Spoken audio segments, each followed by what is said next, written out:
Hey, what's going on? Welcome to the Doug Show. My name's Doug Cunnington, and today we'll talk about a few things, including feedback about the Doug Show podcast, and get some positive feedback, which is good. Luckily, as far as I know, no negative feedback. And if you have negative feedback, I don't want to hear it. Or you can leave a review. Leave a review. I don't read those anyway. Next, I'll talk about a nice trip that I was recently on, and I was actually looking back at some of my previous episodes to try to remember if I actually already talked about this. And I don't know. I don't know if I did. Probably not. I'll talk about different things, and it only makes up a small portion of the show, and it'll be about Yellowstone National Park, which is just fun to talk about regardless. I will dive into a couple of the ideas that were sent in the email from Chris, listener Chris, and I actually need some feedback from you. Again, I need more pats on the back, but I actually need some of your input, fine listener, about content, basically episodes that I think I might talk about. And it'll all come into play. A lot of this is tied together. And finally, saying no. Maybe we'll start with that. We'll start with the last thing on my list because it was fresh on my mind. And in the last couple weeks, I've had to reject some requests for what seemed to be fine things to potentially spend my time on. One of them, it was a more personal rejection. It wasn't a personal rejection against the person, but I met someone at a retreat that I went to not too long ago, and we had a nice discussion. He said, I would like to chat with you after the retreat. I want to ask you about some stuff. And I was like, cool, we could catch up later. Sure. Shoot me an email. And he shot me an email, and he was like, hey, I want to talk about, I think something called, I don't know what it was. You know what? I won't advertise it here. I don't know what the fuck it is exactly.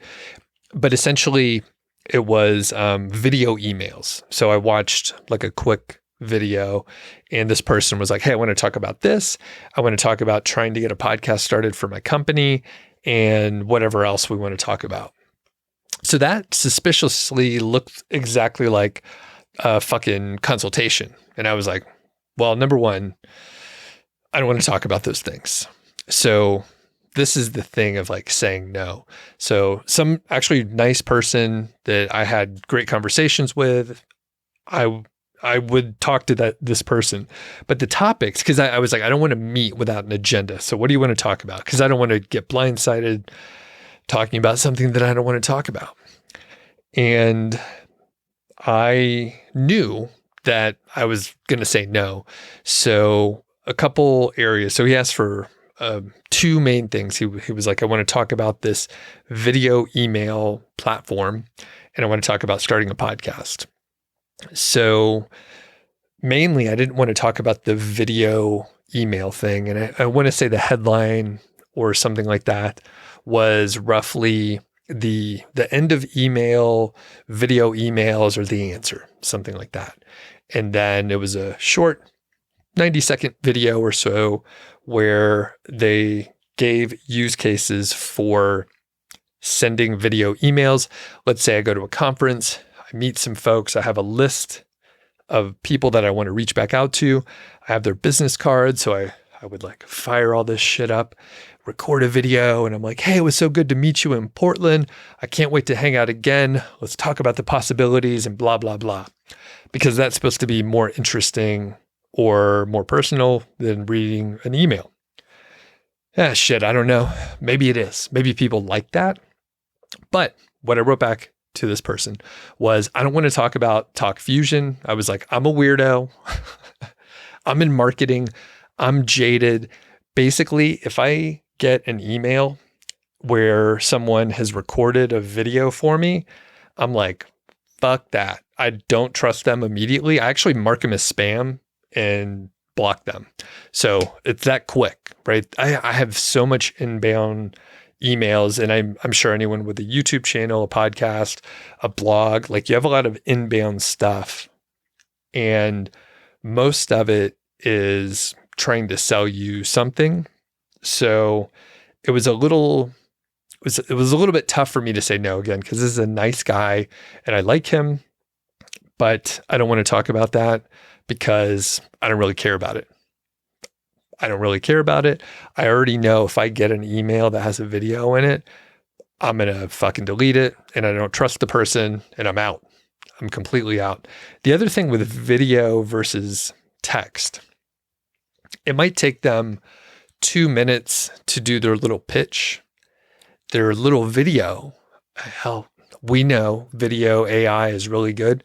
Their video may be fake also. So I don't necessarily trust the video either, which is kind of weird, but I don't really trust the video.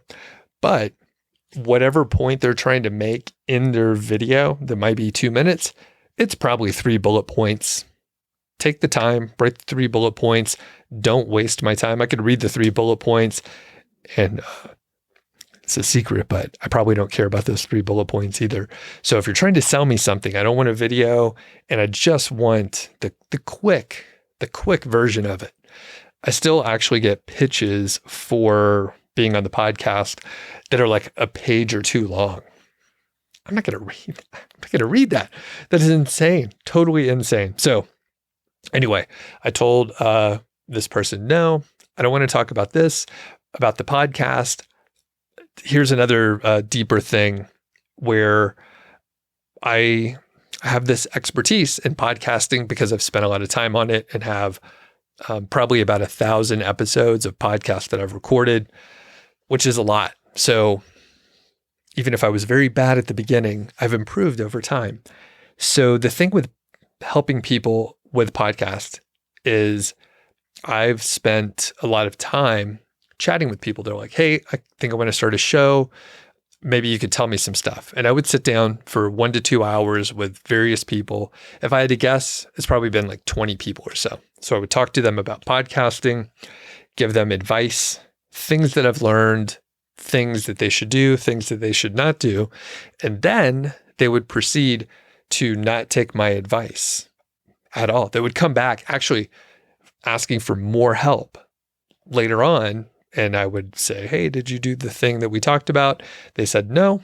So I realized over time, people don't value my advice because they had no skin in the game. They were just like, I just kind of want to pick your brain, which I'm highly not interested in anyone picking my brain. If you're like, hey, I want to buy you a coffee, guess what? I could buy my own fucking coffee, right? So I don't want to discourage people from talking to me. Especially at a retreat or a conference, like I'm going to FinCon pretty soon, like happy to talk shit in those environments or whatever.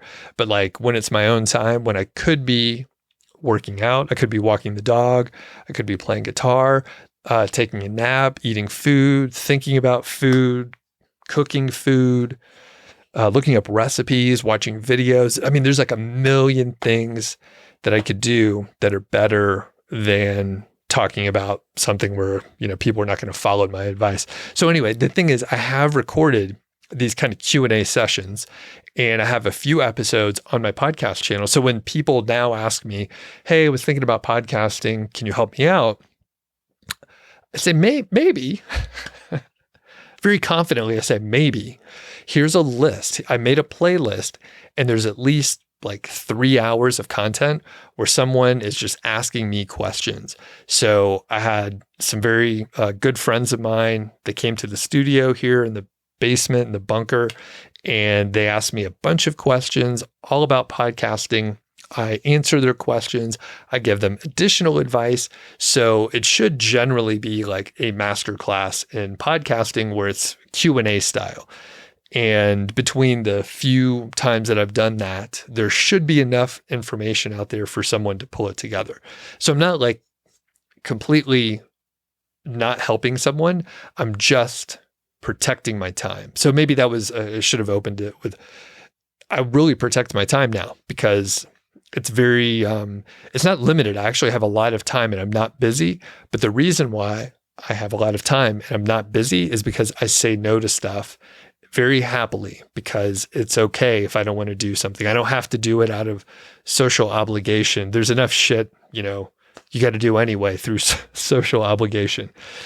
The other one that I said no to, someone was like, hey, you're so awesome, Doug. I want you to be on a online summit. So online summit, if you're unfamiliar, this is where essentially they get a bunch of creators to talk about a specific area. They wanted me to talk about financial independence and retiring early and that sort of thing. I think this was a decently sized YouTube creator. Say they have like 50 or 100,000 subscribers, lots of views. Like my channel doesn't get a ton of views these days, but they get a lot of views. It's a growing channel and it looks like a great creator. I have no issue with her or anything like that. But the online summit format is, let's say she emails 50 people. She wants to get 20 speakers and she stacks up the speakers over the 2 days. So essentially it's like a conference where I have my talk. I talk for 40 minutes. We record it and then she's able to play it on demand during the online summit, and people go through and watch it all at the same time, but they could also watch it later. The thing is, typically an online summit, it's free for the live attendees. So if you show up and you're there, you get to watch all these stream live and there's a chat usually, you can interact and all that kind of stuff. But then typically if you want to watch the recorded version, because you couldn't make it live, maybe you have a job or you're on vacation or you have other stuff to do during the day and you can't watch it, then you can maybe pay, I'm just making it up, maybe you pay like $80 and you get the recorded version and it's like, 10 hours of content plus free material. Sometimes there's like a free little course or there's freebies from the people that are on the summit, that sort of thing. So typically it's a decent value overall. But from my perspective, the organizer is just trying to get free content from me and they will say, oh yeah, but you can sell the access in the recordings. So you could be an affiliate and you can get like 50% or 30% or whatever the percentage is. So at the end of the day, and they also tell you like, oh, there's great prestige. You'll be listed in this online summit and blah, blah, blah. And that could be all wonderful, depending on where you are. When I first started online, I participated in many online summits like this because, you could network. I maybe would be able to sell some of the recording access or something like that. Maybe the person has a course, whatever. There's some networking that you could do because if you're in the summit, then you could say, hey, I would love an intro to this other person that's in the summit. And then you should be able to work it out, right? You're both doing the summit. So there could be some value, and I'm not saying people shouldn't do it, but I've done it in the past. And overall, I don't really care about it. I don't want to do it anymore. So whenever I just made a rule for myself. If I get a request for an online summit, I say, thanks for thinking of me, but I'm not interested. Good luck, basically. Keep it brief. You don't have to give like a whole fucking explanation on why you don't want to do something. Like one of my friends, Mark Troutman, he didn't make this up, I don't think. I'm pretty sure he didn't. But no is a complete sentence. You can just say no. So you can say a little bit more. No, I'm not interested in participating. Thank you. That's it. You don't have to be a dick or anything like that, but you can say no and it's totally okay. Going way back, I was thinking about this as I was writing the notes for this episode. In my very early days, I mean, this must have been like 2014, and I was still trying to figure everything out. I mean, I'm still trying to figure everything out, but back then, I remember, I had a full-time job. I was waking up early. I was over-caffeinating. I was working hard at work and working hard on the side hustle on niche site project. I was blogging there a lot. And then I was creating my own affiliate sites and all that. And I remember I was chatting with a buddy, a peer. We were in a mastermind group together. And he was like, oh yeah, did you get the guest post roundup request from so-and-so? And I was like, yeah, I did. But you know what, man, I don't think I'm going to do it. I have so many of these requests and I just have other stuff to do. And he kind of laughed. He was like, come on, dude, you should do it. I mean, it only takes a few minutes. Maybe true. I mean, I think he was a faster writer than me, number one. But so maybe it just takes a few minutes, but there's so many of those inbound requests. And at the end of the day, it was like, oh, you get a backlink, you're listed on this guest post roundup kind of thing. And at the end of the day, I was like, I don't really give a shit that much. And it took me a little while to get to that point. But now that I look a little bit, I'm looking inward now and I'm thinking about like, yeah, you know what? It is actually good to be able to say no. And maybe I crossed the line sometimes. And this recent one that I mentioned where I was like, it's a nice guy.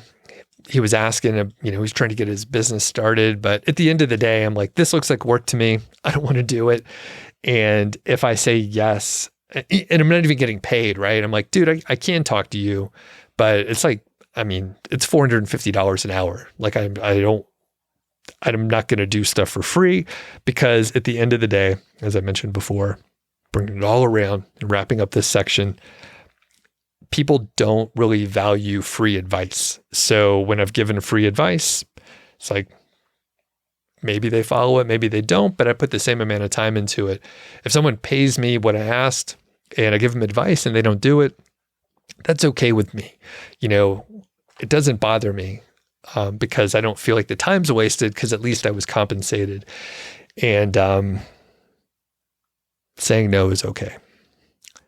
I got a lot of feedback over the last few weeks and I appreciate it. I actually did not think that I would get much feedback. So I appreciate it. Everyone that sent me an email, a lot of people did. I wrote back to everyone unless I missed it. If so, not intentional. However, Chris, whom I'm going to mention here, he wrote me an email and it took me like 3.5 weeks to get back. So I'm not as speedy as I used to be getting back on emails.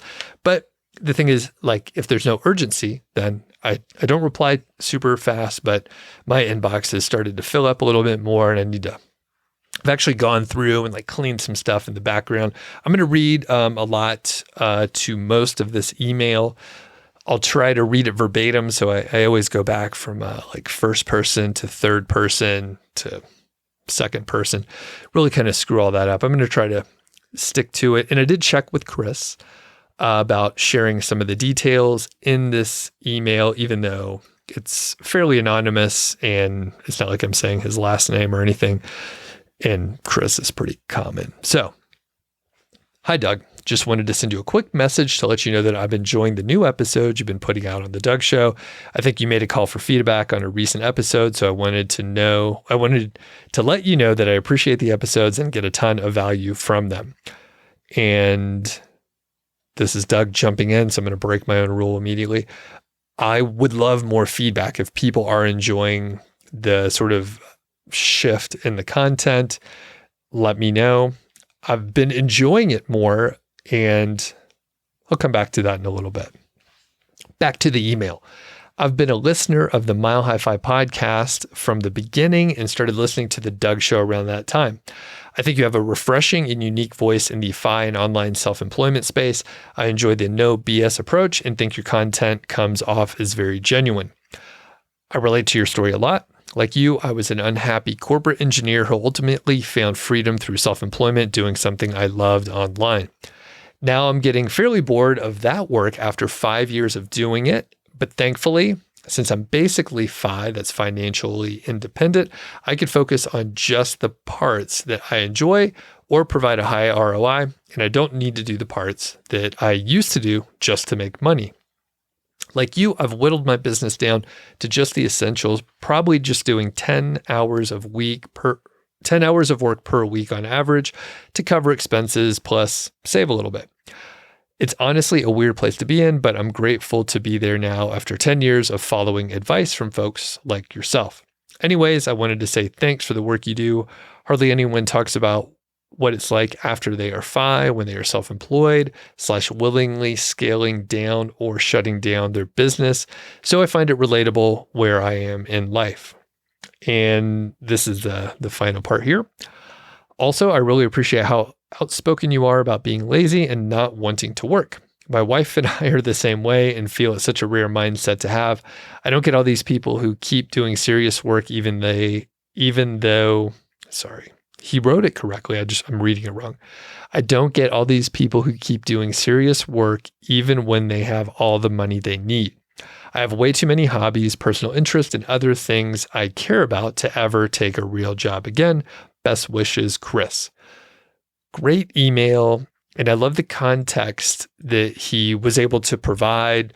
I think it's awesome. I relate to what he said. He said he related to my story, tons of parallels, especially, doing this kind of work for like 10 years or so and carving out, whatever he wanted it to be. But really after about 5 years, kind of get bored doing the same exact thing, even if you're leveling up and maybe adding some different stuff. But over time, I have added new things and got rid of other stuff that I don't want to do. And I hope this ties in a little bit to me talking about like saying no. And I'm like, yeah, dude wants to talk to me who's a nice guy, but it's stuff I don't want to talk about. And it's suspiciously close to the consulting and work that I used to do. So I don't think I'm going to do it. Because essentially it was like, hey, do you want to do some work for free? I'm like, I don't even want to do work if I'm getting paid, which is a little bit unusual. So I'm curious, are more people in the audience actually listeners of both MileHighFi and the Doug.Show? A few of y'all have been coming out of the woodwork. I didn't realize there was much of an overlap. I would have guessed a couple people, but it turns out I've heard from a handful. So that means there's probably like a few dozen of you out there, which is pretty interesting. It's a weird crossover audience in my head, but it turns out maybe it's not that weird. When I go, some of the early times that I went to a conference called FinCon, used to be like the financial bloggers conference, but it's a pretty big conference. I've been going the last 5 years or so, and people recognize me from my SEO and the Doug.Show and the YouTube world. So that was interesting because I thought they were quite separate, but the people worked online. So there's some overlap and all of that kind of thing. So I will come back to some of this topic area as it relates to FI and self-employment and that sort of thing. I was off at Yellowstone National Park for a few days, and I think I mentioned it in a previous episode, but I think I just said that I was going to go and that when the episode came out, I would be just getting back or something like that. So the trip was awesome. My dad and I went. It was just a father-son trip. So my dad and I went, and we've been to the park many times, each of us. So we've seen all the main sites and areas. You could always spend more time there in different, zones of the park. It's a very large park. So, if you get to one entrance, it may take you several hours to get to, a different location in the park. So one thing we were able to do is stay in the old lodges, and two main ones. So the Lake Hotel, number one, and then the other was Old Faithful Inn. And that's the huge log cabin. And we were in the sort of the original hotel part, which was pretty neat. And then we also stayed in the Canyon Lodge area, which is actually not one of the old lodges. It's a new lodge that was built in 2016. And I think they've renovated / added things in the last couple of years. So it's super nice over there and might be one of my new favorite areas to stay. There's a lot of cool stuff right around there. And where we were staying, you could just walk on a path, less than a mile, and get to the canyon overlooks and all that kind of stuff. So that was super cool. Great trip. one of the wonderful things in a park like Yellowstone or other very remote parks is you don't get a cell phone signal in most areas, at least not with my carrier, which is great because you don't need to be constantly connected all the time. Many of the lodges had like an area that you could go to, like a specific lobby, and then they had Wi-Fi access. I'm sure it was quite like low bandwidth because there are hundreds of people trying to get in there and trying to check their email or whatever. So basically, you could check your email, you could do some basic things like that, but generally, you're not going to probably be watching like Netflix or YouTube videos or whatever. You will just do what you need to do. But I was thrilled to not have access, and I need to do it more regularly. I've heard people, at least one day a week, they leave their phone at home or whatever, turn on like airplane mode or something like that. But I feel like it could be a good thing to do more often, or good portions of the day, or, once a quarter, like basically be offline for a little while. And the thing is, I'm not even on social media so much. And I think that's like the biggest issue is social media, because that'll suck you in and keep you sort of distracted. And, Georgie's coming up and poking me. Hey, what's going on? You're all right. Yes. Georgie's like, who are you talking to? Who are you even talking to? And she's off camera, so it just looks strange, but I'm sure you heard her collar jingle around. Yeah. So anyway, I need to unplug a little bit more. And I think I've mentioned, my main thing is watching YouTube videos, and I mean, it's usually positive stuff, right? So I'm watching like guitar things, cooking things, other kinds of content like that. I'm not really watching sort of negative content that gets me riled up or anything like that.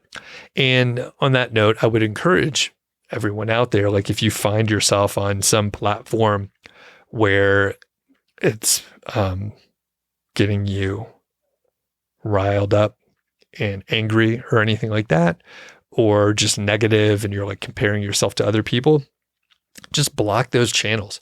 There's so many channels where I'm like, you know what? I just don't want to hear from this person. They may have like good content, but I just don't like their approach and they seem like jerks. So I go ahead and block them, and I don't watch their shit anymore. And it's totally fine. I don't even know that it's out there. So I'll hear some discussion sometimes and I'm like, yeah, I didn't even know it came out because I blocked their stuff because I don't really care. There's so much content. So it's not like you're going to miss out on anything. And I will see what Georgie wants. I think she wants me to carry her upstairs. So I'll be right back here. I've relocated to sitting on the floor in Georgie's bed. I decided to just move the camera and change things up. So if you're just listening, then you can't see this, but I'm sitting on her bed and I'm petting her. So we just have one more topic to cover, but I figured since I started to talk about Georgie, she may as well get on video a little bit. So, all right, final topic. I recently did an episode with Lauren Hunter. Fun episode, good to catch up with folks and hear what they're up to. I think the most recent episode was with Dave Fox.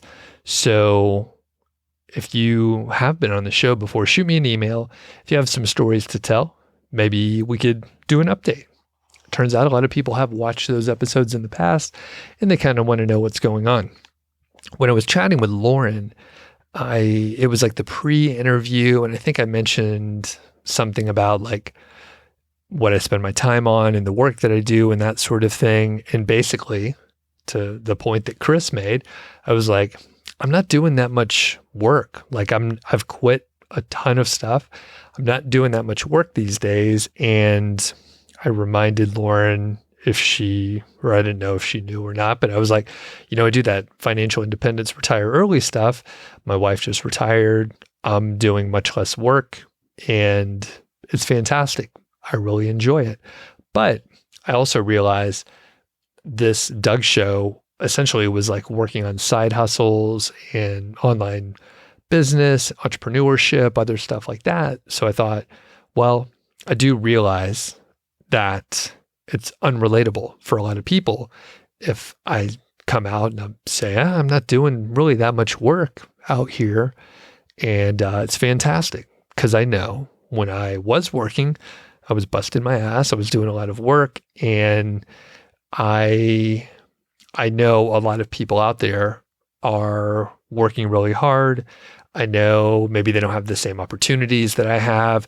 Maybe they have other challenges in their family. Maybe they have an older parent or someone that needs a little more attention and help. And there's challenges out there. I get it.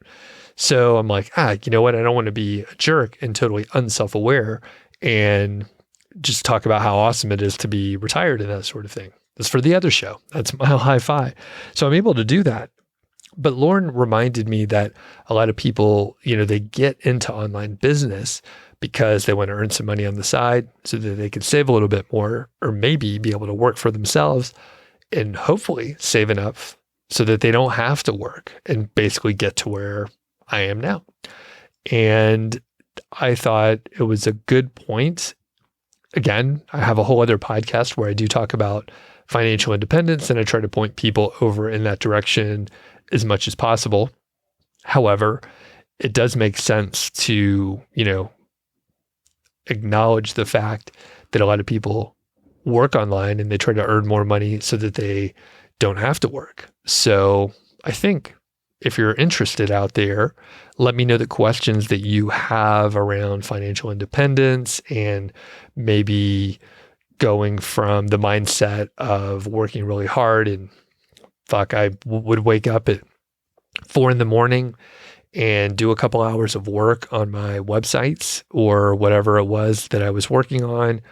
And then I would walk the dog and work out. And then I would start my 9-to-5 job for those years where there was an overlap. So I was drinking way too much caffeine and working too hard and not getting enough rest. But I carved out the time somewhere and made it work. So now I'm a little more tired and I don't work as much. And I think it fits really well for where I am, right now. So all that to say, if you're interested in those topics, let me know. Number one, shoot me an email. And if you have specific questions, let me know about that too. And actually just one that comes to mind is, I think when I was younger, when I had that full head of hair in my 20s, this is a lie. I did not have a full head of hair in my 20s. But basically, I think when I had my full-time job, if I would have heard, myself talking, 45-year-old Doug, where I'm like, you know what? It's great just to not do too much and have a leisurely day. And it's really amazing. I think my 25-year-old self would have been like, you know what? I want to manage these big projects. And I think it's cool. I want to be productive and I want to, have a team working for me and all that kind of stuff.